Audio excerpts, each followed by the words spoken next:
Hello, Nerd Fam, and welcome back to an exclusive broadcast here with our favorite customers, Equinix. My name's Savannah Peterson.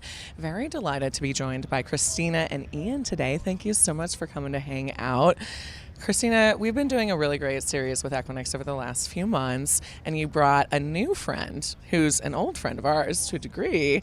Tell me a little bit about what y'all have going on with Groq. Hi, Savannah, and thanks for having us. We're really excited to have Groq here with us today, and equally excited to have them both as a customer and a member of our AI ecosystem.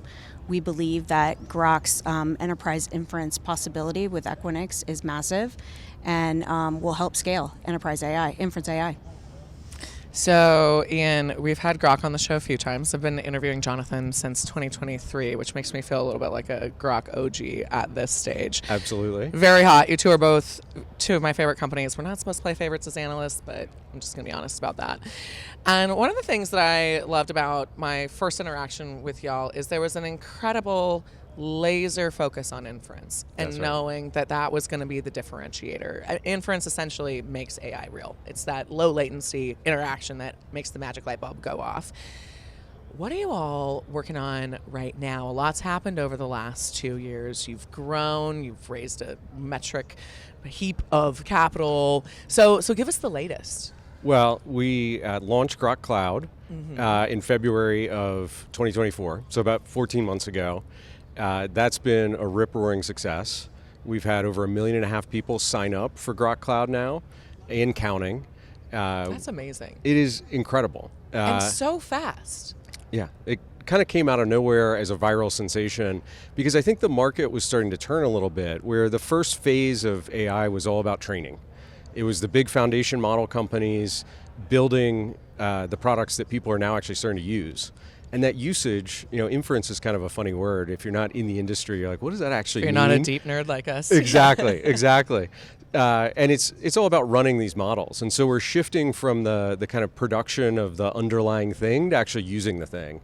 And so I think that's the most exciting thing happening right now is we've got Groq Cloud to scale. We're working with the team at Equinix to deploy around the world. And that is opening up all of these enterprise use cases where people are starting to apply AI to real projects. They're modernizing the way that they think about customer service. They're changing the way they think about employee productivity from coding to all of kind of knowledge work is starting to change. And it seems like the pace is happening, it's just going so fast. My colleague said to me yesterday that one day in 2025 is like 1 year in 2005 in terms of the rate of technology change. I love that, and I'm totally going to steal that. You totally that have is to. So accurate. Yeah. So you're both best in breed, which is why it's really fun to have you on this show. And I'm really curious, Christina, how does this inference conversation and Groq fit in to your broader ecosystem? Yeah, well, as you know, Equinix is in 260 plus data centers, AI-ready data centers. You're literally everywhere. Around the It's globe. so cool. Yes, 74 metros. And we have also 2/3 of the Fortune 500 in our data centers. And what we know is Dust that those shoulders off, Queen. Yes. I love that. Seriously. what we know about the enterprise is that they want to house their data where they know it's going to be secure, where it's going to have good and high-performing proximity to the technology partners in their ecosystem, and where it also will comply with their data sovereignty and regulatory requirements. So important right now, that sovereignty piece. Easy to overlook the less sexy bits of these challenges right now, but that's imperative. And you guys at the metro edges, I know you all say, I mean, you truly are everywhere. So talk to me about how this came to be and why you were so excited to work with Groq. Yeah, well, maybe I'll start with that and hand it off to Ian. So, what we believe is that, for our existing customers, they have opportunity to leverage Fabric to access Groq today, and that for their inference solutions, and that over time, as they start to build something that requires more of a Groq-enabled technology stack within a single tenant facility, they can do so at Equinix. So, I love that. How long were you eyeing Equinix before you decided to be partners with them? We hired somebody who had worked closely with Equinix before, and so when he came on board to lead our data center operations and site selection team, he was like, guys, we're playing this game on hard, trying to, scrap tier 2 and tier 3 facilities together all over the world. Like, the easy path here that will give us a better customer experience, better operational experience, is to go with Equinix.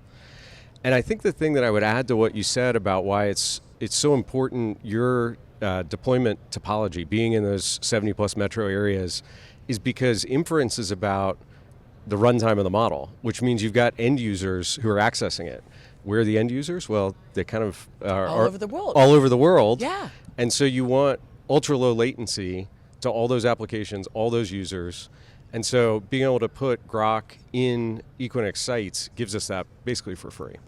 World-class facility, world-class operational experience, and everywhere we need to be is it's a no-brainer for us to partner up here. Yeah, absolutely. I was so tickled when Jordan mentioned that this was going to be the conversation we were having today, because I thought, wait a minute, what? I didn't realize we were partners ahead of time. Yeah. I thought, oh my God, this makes so much sense. Yeah. It really is. And when we think about the AI ecosystem of the future, it is going to be this holistic ecosystem. You are going to be using Groq Cloud. You are going to want your data secure wherever you are and compliant in whatever country you're in, and making sure that that works. So since y'all see so many different activities that people are doing and use cases and instances in different verticals around the world, what are some of the trends that you're seeing, particularly in the inference space? Ian, I'll start with you, but I'd love you to chime in, Christina. Yeah, I think the big ones are all about employee productivity and customer experience. Like that is where I think the adopters who are using the technology today are firmly convinced that they can get meaningful value, right? If you're doing knowledge work, you got to be using AI. If you're not today, you're missing out. You're just hitting your head against the wall, totally, wishing you were. Yeah, everything that you do, from content production to working with customers, like AI should be infused throughout that. But I also think rethinking the customer experience, right? Something as simple as call centers. Most companies spend a lot of time minimizing the access that you can get to a human, right? You get routed back to the website, you get well stated, actually. You're absolutely right about that. Right? They're almost removing the human from the loop, despite that being the most personal part of the whole process. Totally. And so what does that mean for us as customers of those companies? Well, anytime you got to call them, it's not a great experience. We've now gotten to the point with AI where you can deliver a fantastic customer experience, and you can do it at a lower cost than staffing humans. So you kind of solve both challenges for the first time ever, as opposed to minimizing your spend and delivering like an incrementally worse experience. You can minimize your spend and get a great one. Incrementally worse. It sounds like a bad band name, but I feel like that's totally. But you're right. It's not about cutting corners and making things cheaper. It's about really making that experience as painless and short, if we're talking about customer service, as possible. Exactly. Surprise and delight and meet them where they are. And there's a lot of sensitive customer data in those circumstances, I bet. Yeah. What are some of the trends that you're seeing, Christina? It's funny. I was about to laugh because those are the exact two that we see as well. There must be a trend in the industry. Yeah, I think it's the place to start. The more obvious place to see value more immediately. But we our customers' data is already at Equinix, right? And so, yeah, I mean, we think it's a great opportunity to be able to leverage some of those use cases with them. Just in the last couple of weeks alone, we've already had like 6 household name enterprise customers want to connect to Groq Cloud through Equinix. How good does that make you feel, Ian? It's amazing, right? I mean, the partnership has really only been in place for a few months, and to see that acceleration organically is really strong confirmation of what I think Christina and I had in terms of instinct about how the partnership would play out. We're seeing it happen in real time. Christina, I'm curious with you. You mentioned 2/3 of the Fortune 500, low-key flex, though I'm not surprised. They're obviously smart folks making that decision. Who is adopting? Are you seeing it just completely across vertical? Are there any categories where you're seeing folks jumping on the train faster, or let's say in the context of Groq, more excited to be leveraging Groq Cloud as well as Equinix? Yeah, I mean, it really does depend. I think, you hear a lot about, highly regulated industries that are looking for really specific things to do with AI, healthcare, government, finance. But we're also seeing all kinds of industries, whether it's the automotive industry, manufacturing, just other enterprises that are, more savvy early adopters of technology. And so at Equinix, we're really seeing every enterprise ask us about this. What a cool time to be. It's a crazy time. It is a crazy time. Ian, I'm curious on your side. You all have a massive developer community. I use Groq Chat for literally everything that I do. It's a part of my workflow. Amazing. Oh yeah, and have. I was before it was even public. I had the early access. So wow. you have always been my default browser-based AI experience. Yeah. You know, we get to have a group flex. This is a love fest anyway. But I'm curious on your side, is there any industry or category of company that's jumping on the train right away, or is it everyone, just like it is with Equinix? We see a ton of healthcare companies. I think there's a whole push right now. That's cool. To change the patient experience. Yeah. We have a company focused on dental care. I was actually getting my teeth cleaned the other day, and I was describing this to my dentist, and she's like, "Oh, tell me the name of that company. I want to use the product." Because, you go to see your dentist, and they're like, "Oh, you got to pay more attention to this, right. Remember to floss." This company allows you to record all of those patient interactions, creates an automated transcription, updates your patient care record. So we're seeing that all across the healthcare dynamic, right? That's awesome, because what doctor wants to write notes? Exactly. Who has time to write notes, right? Yeah. And as a patient, do you remember everything they say in the moment? No. It's like really hard to keep all... And the detail could make the difference in someone's Exactly. care. And so you get automated follow-ups, with all the summary of like, you need to go do these things that are actually accurate to the conversation that you had. So I think that's one like fascinating category. Low-key love that you were pitching your dentist. Yeah, sidebar. right? Yeah. I was like, you should have this. She was into it too. I think we're seeing a ton on the retail side, where e-commerce retailers or bricks and mortar retailers are starting to think about what does that customer buying experience look like.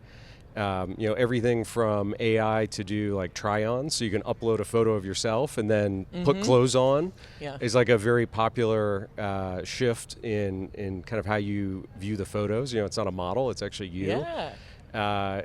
I think anybody that's doing customer service or has big call centers, as I've talked about. So we see that a lot in telecommunications and. Cable companies, like the places that are favorite, your favorite call center call. Yeah. Your favorite phone call when something happens. Oh yeah. And I think financial services is probably the other big industry where, both on the retail side of banking, like rethinking what does our interaction with our customer base look like, but also on the kind of trading side. Yeah. Right. So today most banks employ hundreds or thousands of analysts that are tracking, publicly traded companies or private investments. And basically they go out and collect a lot of information, summarize it, and try and like hand that off to someone more senior who's making a decision about should we buy or sell. Right. Like AI is awesome for that task. And so we're seeing a lot of companies building in that space to kind of perfect the junior equity analyst or the trader's co-pilot, if you will. What's interesting about what you're saying, Ian, is there's a lot of human touch points. Oh, yeah. And it's very ironic, right? We talk about AI and the doomers talk about it taking jobs or other nefarious things, but it's not really the case. It's going to optimize those human touch points and make that experience so much better. I have one final question for you both.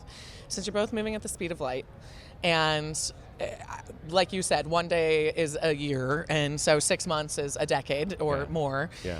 What do you both hope to be able to say in 6 months about this partnership that you can't yet say today? And Ian, I'll start with you since you've got the mic. So in 6 months, we're going to be deployed all around the world in Equinix sites. We're already live in a couple today, and that number is just going to keep going up. We're going to be working with some of the largest enterprises in the world who are already Equinix customers. We're going to get them to be Groq customers, and we're going to deliver an awesome combined solution for them. And we're going to spend more time with you. Love that, Ian. You're a charmer. That's fabulous. Well done. I think he said it all. But having a strong go-to-market program, particularly for the enterprise, is critical. And then the other thing that I would just say is that you can reach Groq today on Fabric if you're an Equinix customer. So let's do it.